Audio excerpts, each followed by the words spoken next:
Hello everyone. Today we're going to do a 10 to 15 minute video on the Fool. So, a little background on the Fool. Kabbalistically, we look at the Kabbalah in a Hermetic fashion. There's two types of Kabbalah. There's the traditional Judaic Kabbalah, and then there's the Hermetic Kabbalah. Today we're going to be looking at the Kabbalah through the lens of a Hermetic outlook. So, here we have the Tree of Life, and the Fool traditionally is associated to Aleph, which there are a couple different meanings to this letter. Some say that it's the ox, and some say that it's the unmentionable, the unspeakable, the unknown. Okay, and Aleph sits right here. So Aleph is the first letter that came from the Ein Sof, the limitless light, the thing that is basically God, okay? This is a map of our consciousness, and each path has a different meaning, and each letter has a different meaning. So Kabbalistically, in Kabbalah, they say when the universe was created, it created the 10 Sephira, and then it created the paths all at the same time. So, Aleph is right here between the crown and wisdom, okay? The crown is the crown, but wisdom in astrology is assigned to the 12 zodiac symbols. So if we think about it, that kind of makes sense because the ancients would look up into the stars for wisdom. They would look into the stars for guidance. Even in the Holy Bible, the wise men would looked up into the sky, and there was a star in the sky, and it took them to Jesus. So Aleph is this letter right here, and it almost looks like an N. Now, in the Judaic Kabbalah, they say that the world was built off of the letter Yod. Now, as we get deeper into the video, I will show you exactly what I mean. But why don't we dive into the tarot? Because that's why we're all here.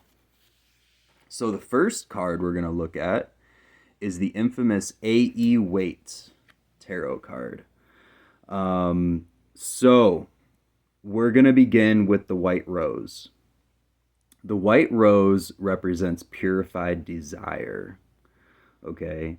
It represents going through life and purifying our desires and finding what is true to us, finding what is true to our drive, our will to move forward. So the Fool is presenting it in a fashion that says, come and purify your desires and walk this path with me, okay? The next detail I would like to point out is the staff pointing towards the sun. So when we were talking about the Hermetic Kabbalah, we said that the letter Aleph was the first letter to come from the limitless light, okay? The sun represents the limitless light that comes down into Kether. And the Fool is basically taking the limitless light and concentrating it. I don't want to say concentrating it, but harnessing it into his staff, so he can go along his journeys, okay? Now, along this staff, we have a knapsack. The knapsack represents everything that the Fool needs, and inside the knapsack are the 22 archetypes of the tarot. So each major arcana represents an archetype, and within the knapsack, along the Fool's path, along the journey, the 22 major arcana will be unpacked, okay? So, the next point I'm going to talk about, I'm only going to talk about a few things, is the cliff. So, the cliff, some people say, represents the descent into the valley.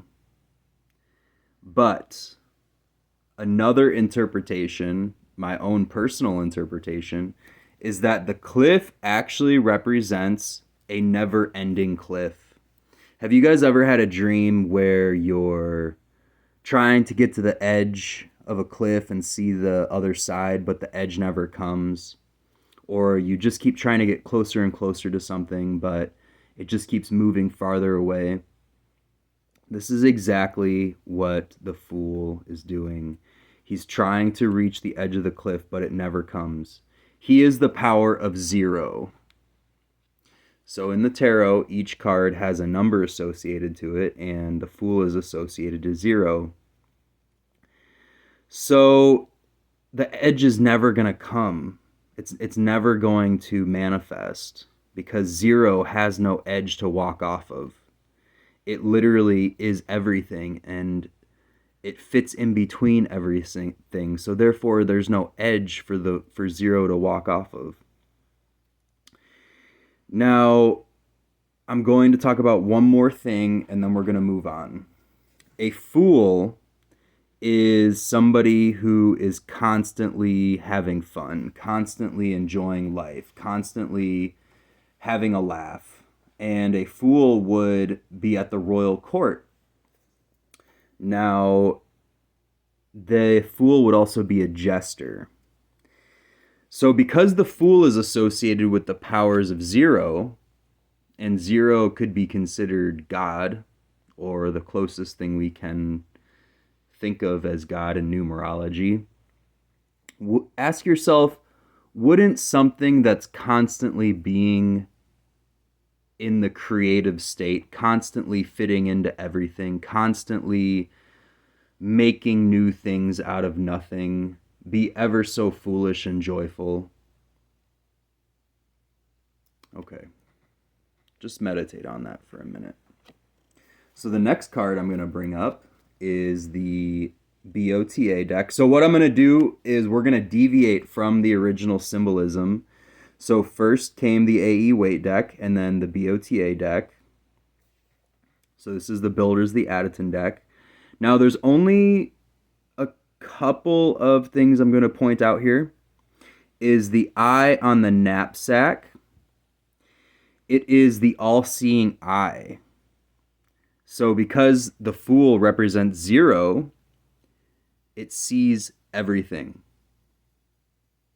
It sees everything. So that's what the eye represents. Another detail about the knapsack is the eagle. Now the eagle represents the powers of Scorpio, the depths, and the hidden part of the occult. The hidden part of occult knowledge. So the Fool has harnessed it and placed it on his knapsack. So he is valiantly strutting around saying, I know the secrets. I know the secrets. Okay? So we're going to move on. Now, the next couple cards I'm going to show you guys, this is the Thompson Lang Tarot. Now, the Thompson Lang Tarot came out, I believe, in like 1929 or 1930. And it's really cool. This is actually a reprint. But I just want to point out the alligator. Now, the alligator represents sin. It represents the sin that we can deviate from the path and fall into. It represents the lack of purified desire. Now, if you notice, this fool does not have a rose in his hand. This is intimating more of a fool from like the medieval times that was constantly making people laugh and would do anything to make anybody entertained. The dog also represents basically your better nature calling and barking in your ear. Next, we have the Nap Hall Tarot.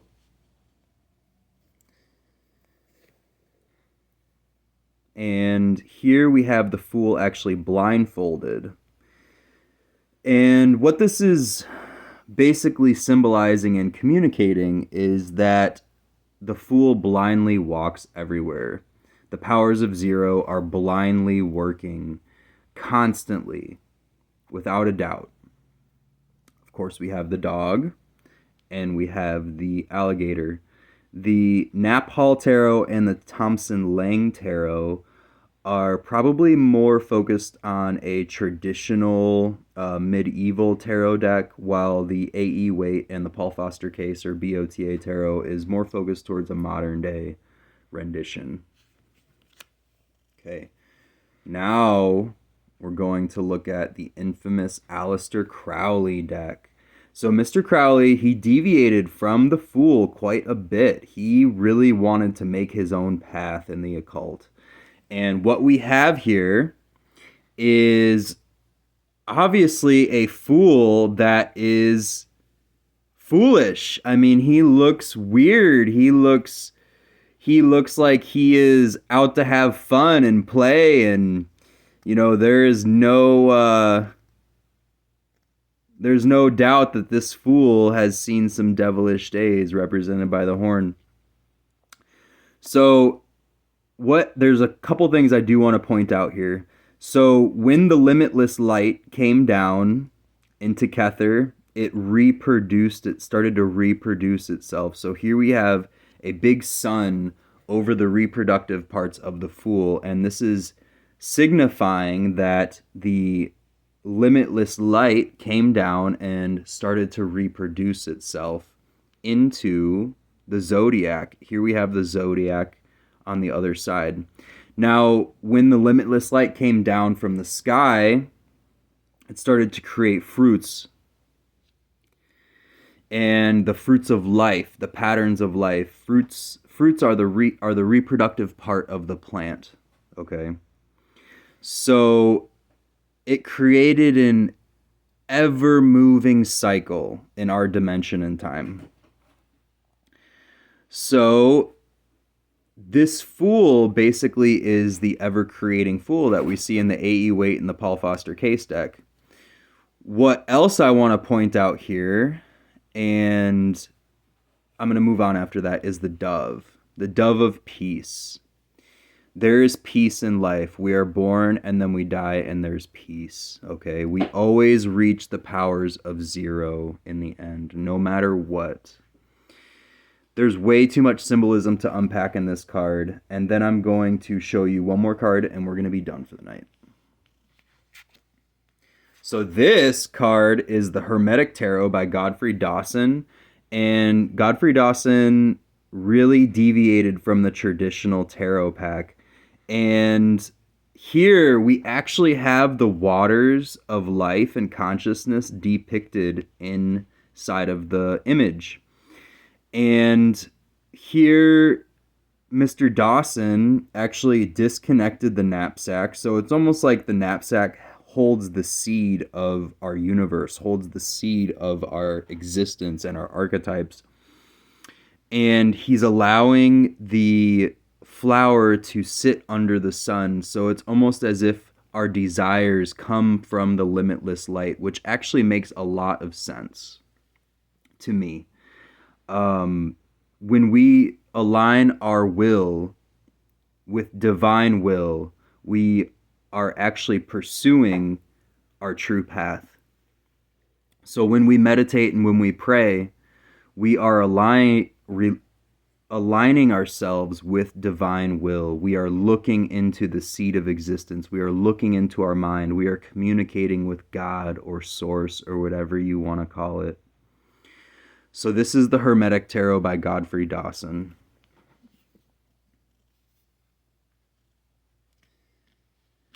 I really want to thank all of you guys for watching the video, and if you are interested, we have a group that meets every Sunday in Ann Arbor, Michigan, and I also have a website where you can take tarot lessons with me, and I hope everyone has a good night.